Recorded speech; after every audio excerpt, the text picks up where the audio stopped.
What do I owe the? What do I owe the pleasure? What do I owe the pleasure? Last time we sleeping together, we wash your car for you. We wash your car. We wash your car. No shame in our hustle. When you got them getting into that wash, and you know that chip gonna be good, like goddamn this coach. Y'all better stop wearing this slippery soap, man. Man. I ain't gonna lie. I've been holding a lot of shit in lately. Man, I just had like a 3.5 hour cry. The streets are buzzing after 50 Cent's unexpected release of recordings featuring Rick Ross. Clearly frightened and under a lot of stress. This is a significant escalation that sent shockwaves across the society, going well beyond ordinary competition. We examine how these powerful videos came to light and the reasons for the emotional backstage responses to their content. This was not an easy play. Everything was altered by a calculated attack. And now that the repercussions are starting to show, the tension is building quickly. New York, just like Mount Vernon, New York City, Mount Vernon, and Miami, all that is the same, bro. Nobody wants to be near him. Nobody wants to touch what he touched, be where he at. You understand? It's crazy, bro, how his fall from grace, which was never from grace. It's just like the devil just kicked him out of hell. Because he was never in nothing graceful and did anything graceful. You know what I'm saying? I don't care what you say about, okay, he did the music, he had the bad boy legacy and everything like that, man. But, you know, a few albums, a few people, you know, made to be famous, but they not here to tell their story. Black Rob, Biggie, Craig Mack. They not here to tell their story, bro. And now you got everybody telling his story. Yeah, and I know 50, he did a recent interview with US Weekly saying that the reason why rappers are quiet about, you know, Diddy's situation is because they've been to his parties and they don't know what got caught on tape. Bro, those people who was caught at Diddy party did not know that he had 250 tape recorders. 50 Cent maneuvered covertly for years while everyone else misjudged his tactics. It is increasingly hard to overlook the wider picture. Many dismissed Rick Ross's 2009 shots as typical rivalry. However, 50 never showed signs of emotion. He was keeping an eye on everything, making calculations, and waiting for the ideal opportunity. While Ross demonstrated his accomplishments and self-assurance, 50 maintained self-control and let time take care of the rest. Then the change occurred when Ross seemed most at ease. Subtle internet clues about authenticity and appearance proved to be unmistakable indicators rather than haphazard remarks. The recording suddenly appeared without any prior notice or justification, abruptly altering the whole atmosphere. The industry was rocked by the release, demonstrating that it wasn't rash. It was planned, calculated, and intended to have an effect that is still being felt. He had 250 tape recorders in that house that they took, that the feds found. So now with them finding all that and you being at a Diddy party, you know you may have done something that was caught on one of those tapes. You just better pray to God that they don't recognize you. Those people who know that they did something, no, they're not gonna speak out. They're not gonna say nothing. What part of the game is that? They are not going to come forward and tell on themselves. Nah, not at all. Ice Cube, he said it himself, bro. He said that Diddy's been targeted because of what he said about those folks and those people. Now, the people who was on those tapes may feel like Diddy might be targeting them. Because if he's asked about who is this, who is that, and he's under oath with the federal government, he got to tell them. He's not going to plead the fifth. Yeah, I know that got to be a terrible feeling, man. You know you did something wrong at Diddy party, and you hoping and praying that it's not caught on tape. But they don't think they did nothing wrong. That's their lifestyle. That's their lifestyle, bruh. I ask guys all the time, if two men lay down, how many homos get up? What you mean? I mean what I mean. It's what it is. The business as a whole felt the strain as soon as the 50 published the recording, with executives rushing behind closed doors, public relations teams going into crisis mode, and anybody associated with Ross or Diddy abruptly being mute. This wasn't cheap provocation or trash talk. When Ross seemed most certain, it was a well-timed power move. Ross was taken aback while doing business, and at first he dismissed it as noise until he realized what had emerged. At that point, the atmosphere entirely shifted. Instead of laughing, there was a sense of urgency. Those who were paying careful attention also said that this wasn't the primary event. It was the first act. It is said that 50 has been waiting patiently for the ideal opportunity while retaining leverage for years. The question that is now permeating society is straightforward. What more lies in the shadows if this is just the first revelation? 100% factual, but it's somebody in this story of things that seems more reliable than others, Race, is what I'll say, it just to protect my sources. But this source informed me of who these A-list celebrities are on these tapes that are being allegedly auctioned off online and through the networks. And it's put me in a little bit of a bind because I like to be fully transparent with the audience. I want to say things, but I also realize from what I'm told, because again, I haven't seen them directly yet. I haven't, and I don't know if I want to. Race, I want your advice on that too. But the problem I have is just like, typically I want to report these things, but I got to be careful legally, ethically, morally as to what we report on here, because as Ariel, the lawyer here, did admit, and I can attest based on the information I got from a separate, reliable source, people in these videos don't know they're being videotaped. That's a big issue, Race, right? Let's start out right there. If there are people on these tapes that don't know that they were being filmed, is that okay to talk about and to share? I have a big problem with that, as do you, Andy, and you tend to be an ethical guy and you're taking the high ground here.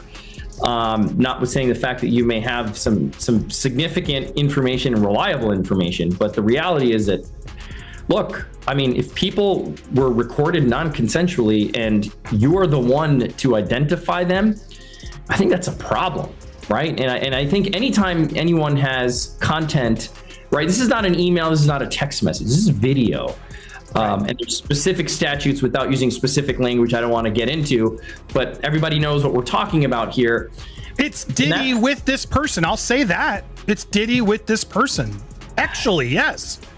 Yeah, and see, the problem is, again, like non-consensually recorded, you've got a victim here who may not want to be publicly identified. That's the problem. That's the problem. And they have a right to proceed if they want to, whether it's criminally or civilly, without being identified, because we know what's going to happen. As soon as they identify themselves, there's going to be a bunch of people that come out of the woodwork who are going to unequivocally harass them and claim that didn't happen, and they're making stuff up. And there's the victims that we want to protect here, and that's significant.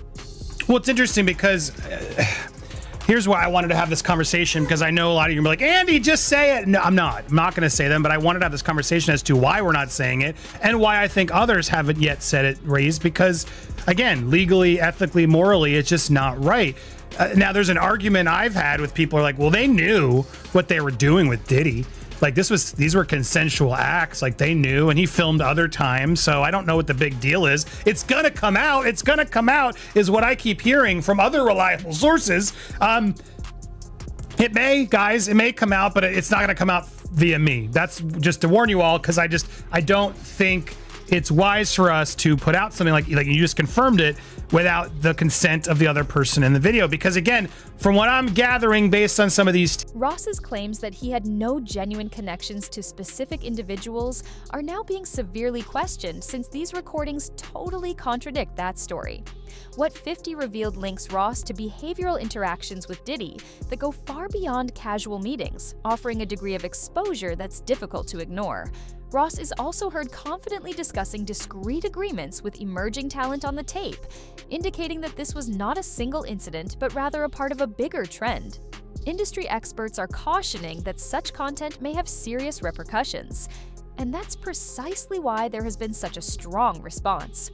Many observers find it troubling, since these films reflect long-running rumors about Ross' early life, presenting an account of events that starkly contradicts the persona he spent years cultivating. Baby oil that they took 1,000 bottles away from his house. If the government took 1,000 bottles of baby oil and somebody had things what appeared to be baby oil, and then you have to listen to the prosecutor. He said that they seized 1,000 bottles what allegedly to be baby oil. Allegedly to be baby oil. So that's telling people that it wasn't baby oil. And people think that that was baby oil, they out their mind. I don't believe it was baby oil. Yo, bro, when they went up in there, they knew what they was gonna find. They knew what was ever in that baby oil, or that those bottles that appeared to be baby oil, they knew about that at first. You gotta realize 9 times out of 10, that individual that got caught at the airport, that was supposed to be their carrier, told them what they was doing and what they had. I wouldn't put him past that he told them everything. So when they went up in there, they knew they had to take whatever was out there, and that thing that appeared to be baby oil, they took that. They gotta test every last one of them. Let's see how much, let's see how many of those come back to be baby oil.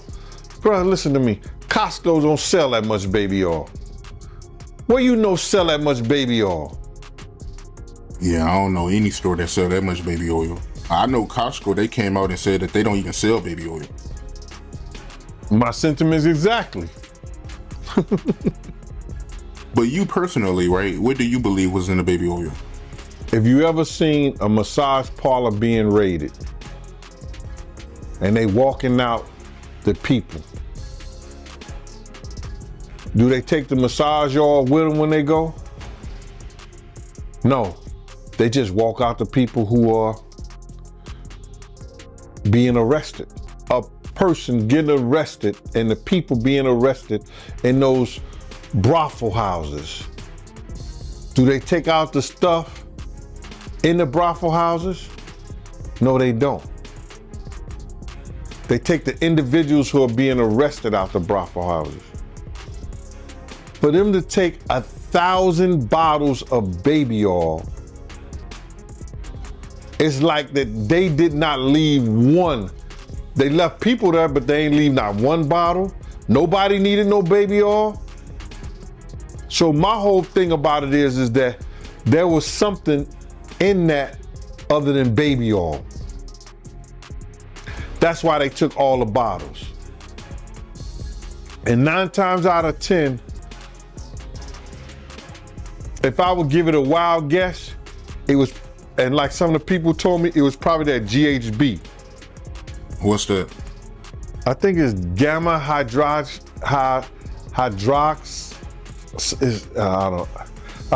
I looked it up, bro. Let me see if I can find it. I know this is just showing everything like that, but oh no. Let me. Yo, somebody tap dance or sing or do something, you know what I'm saying, while I'm doing this. Oh, here it go right here. It's gamma hydroxy butyric. what is it effect on the body? It's a euphoria, drowsiness, decreased anxiety, and memory impairment. It works on the nervous system and gives you this feeling of euphoria. So they take that and rub it on it, and you forget who you are, what you're doing. It can also give you memory loss, drowsiness, and that's under the DEA, the Drug Enforcement Administration. Insiders describe the response to those tapes as seeing a public breakdown in real time, and the whole business is reeling. Behind the scenes, Ross's camp hurriedly entered damage control mode in an attempt to determine how much more pressure may be imminent. The timing couldn't be worse, with significant corporate changes taking place and Diddy already facing personal difficulties. These videos are more than simply conversation starters. They pose a direct challenge to relationships, brands, and established reputation. Every effort to minimize or dismiss the problem just appears to bring more evidence to light, escalating the consequences. Everything changed from controllable stress to a full-scale disaster that is now unavoidable as soon as Ross recognized what had been leaked. These together is what this is. And again, that's a potentially outing of somebody as well. You know what I mean? There's so many things here that happen in releasing of this private consensual moment that while salaciously everybody wants to know, and people are messaging me all the time, Andy, who's waiting? And it's like, I'm not gonna say, because there seem to be way too many things that these people in the tapes, whether consensual, whether they, whatever, didn't agree to put out there. And I would think that's a legal issue too for anybody who puts these out first, no? Yeah, you nailed it. You can't without the consent of the victim. That's the problem. Somebody thinks that somebody has no idea, right? You said, well, didn't they know they're being recorded? No. I mean, in these situations, the assumption is they did not know. And that's what we believe right now, is the victims did not know that they were being recorded. If the victim comes out and says, okay, yes, I knew I was recorded, and a statement is provided, that's a different story. But of course, you don't know that. So you, Andy, probably can't be the one to break that ice and be like, well, this is what I heard and this is what I know, and so I'm going to say it. And there's all kinds of hairy legal issues on that, right? With privacy and intrusion on seclusion is what we call it. It's a privacy violation. There could be defamation implications. There could be criminal implications. So you're doing the right thing by treading carefully, and I think more people should do this rather than get into speculation. Now, if you see the videos, even still, right? If somebody takes this, not to interrupt, but that's the question. Like, am I allowed to see these videos? Like, if I were to ask this source, show me the videos, do I put myself in worse legal jeopardy? That's another distinct legal issue, right? It's like you're watching something that someone didn't know they were being recorded of doing, right? And so it's dicey. It's dicey. Now, it would be different if you were an attorney and somebody's coming to you for purposes of defense or prosecution of a claim, a civil claim, or the filing, of some action to recover damages. That's a little different. But for purposes of, hey, look what I got, juicy gossip, and there are reporting outlets that I won't mention that will do stuff like this. I don't know that it's the smartest thing to do. I don't know that it's the careful thing to do. That's for sure. Or it's the ethical or moral thing to do. Yeah, it is exactly. I'm not a lawyer, but maybe this source will show you, and then you can verify what we know. But here's the other problem. Even if we verify what we know, like as I watched what Ariel, the lawyer, got these tapes, and even again, I don't want to get into the details, any remote details that could help explain or allude to even more of theories that are out there, or debunk or confirm. But I will say, hearing what I heard, which again isn't confirmation, but hearing what I heard, it makes me dislike what Ariel's doing even more, because I think there are going to be people out there, if this information does get out in some way, that are going to deny that these people are victims, that they're going to try to say, oh no, they're just consensually thing and they were hiding this affair and yada, yada, yada. And I don't see it that way personally. I mean, and granted, I haven't seen or know, like this isn't somebody involved from what I've gathered in these tapes of them, doing it to others in a way, criminally, like we've heard in some of these suits. This is just, it almost feels like, again, if it's real, like blackmail material that Diddy keeps to sort of hold over these people's heads. And to me, that's awful to the people in it, whether they agreed or knew or whatever. It still just feels like That's no one's freaking business. And maybe they were doing it for reasons we don't know. Just because we saw it in the tape doesn't mean they weren't feeling pressured in other ways, right? So it's a heavy and complicated thing, but it's not a hard decision to say, I can't. As Ross's camp rushed to minimize the damage and attempted takedowns while the stuff was already spreading everywhere, desperation set in almost instantly. He allegedly insisted on knowing who had videotaped him in a desperate attempt to restore control. However, by then, the situation had become unmanageable. Restrictions on his primary platforms caused him to reappear via other identities, becoming more unpredictable and undermining all attempts at damage control. Attorneys hurried to step in, business associates discreetly parted ways. Nevertheless, the spiral persisted, drawing in other artists, resurrecting long-standing conflicts, and posing awkward questions about agreements, figures, and reliability. The public split that ensued, with some taking sides and others remaining mute, as his own responses made allegiance more difficult to defend. Yeah, I 100% agree. Like, let's let this play out in the legal realm. If you ever get Ariel on your show, I'd love to talk with her and have this conversation if she's willing to do it publicly, because I still don't understand what her role is in all this. You know, and I've heard at times broker, I've heard at times advocate for victim. And I don't want to judge what she's doing or not doing. I'd love to just have a conversation about it, because I personally don't get it, right? This is a very sensitive thing. Again, if this gets turned over to the feds and the feds bring claims and this is outed, that's a totally different story. But the feds do what they're going to do. Like what we talked about months ago on your show, right? When this first went down, we knew when hard drives were seized and things happened that, look, they're going to build a case. They're going to build a case that they think they can prosecute. It's not for us to speculate what's there or what's not. But to say, you know, you have tangible evidence of something on camera that you've seen and that it's being sold in order to protect someone, to avoid being publicly named, which is what even the lawyers are now admitting. It all feels really dirty and shady, man. The only person that makes sense that could buy this is the victim, right? If the victim says, I don't want this to come out. Yes, it was consensual, but I don't want it to come out. I didn't know I was being recorded. Give it to that person. Right, I guess, but you're right, because then they can actually own it. Maybe there is a version of this, so that's what Ariel's trying to allude to. You'll own it, and no other network's going to be able to buy it or show it if you own it and haven't given permission. I guess, is that maybe part of what they're trying to do here, in that the celebrity who buys it can actually then control it just from a clearance standpoint?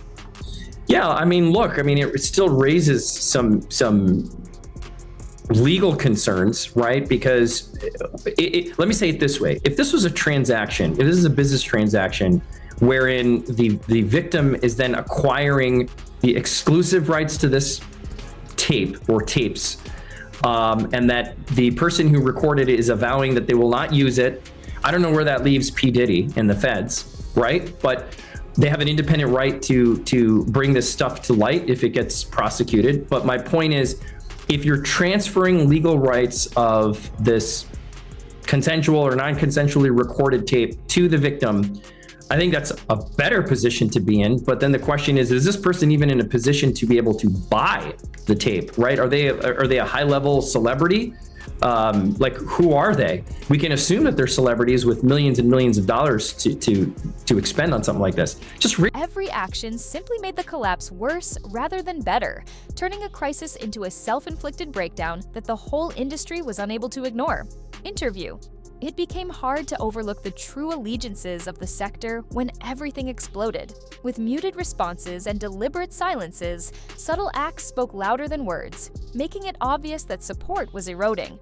A few well-placed likes, unfollows, and music selections revealed their own narrative. Vague postings about devotion and repercussions simply inflamed the discourse, enabling followers to make the connections on their own without anybody stepping up to completely support him, while partnerships evaporated without explanation, and important individuals chose distance over defense. The message was clear across the culture. Alliances were dwindling, momentum had changed, and Ross was now much more alone than before. I gave him my card. My business card was savoir-faire, security, management, and everywhere.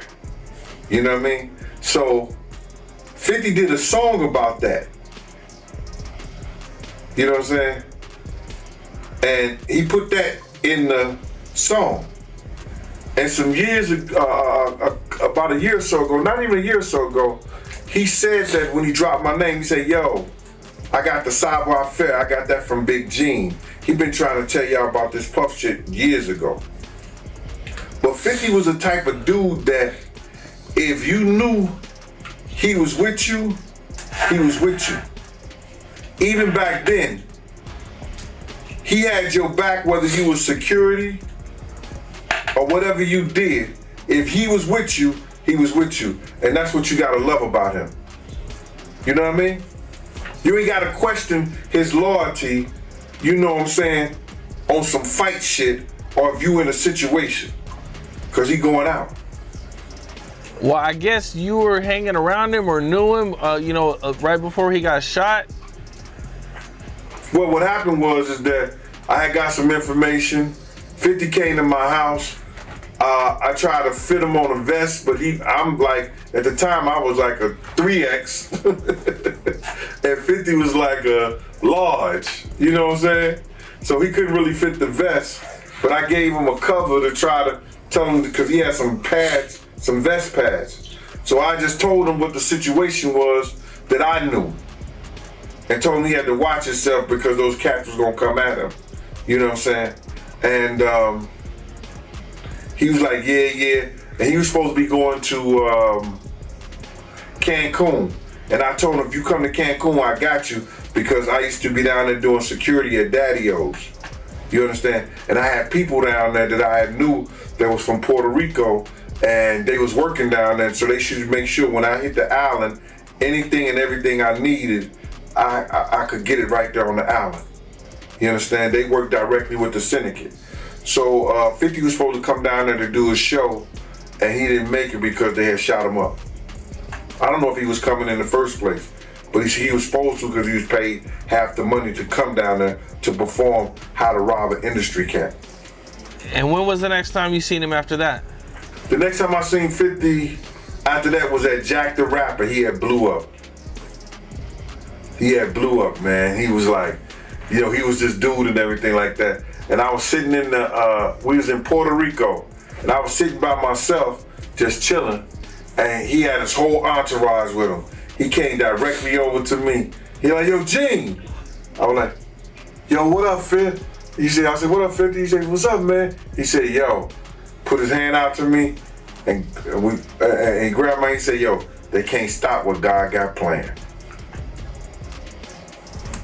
Went on about his business. And then he blew up crazy. Crazy, man. Yeah.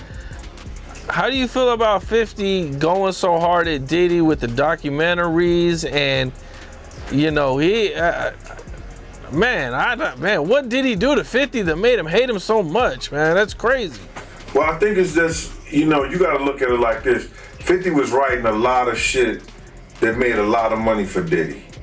And he knew back then in the day, he didn't know what he know now, but Diddy was robbing him. You understand? Mm-hmm. Bringing those kids in and say, yo, here, write this verse for me, man, for this, stuff like that, and giving them $5,000, you understand? Or $10,000, and you making $100,000 or $200,000 or maybe $2 million off of it, or $1 million, whatever the case may be. See, people call that good business. That's not good business.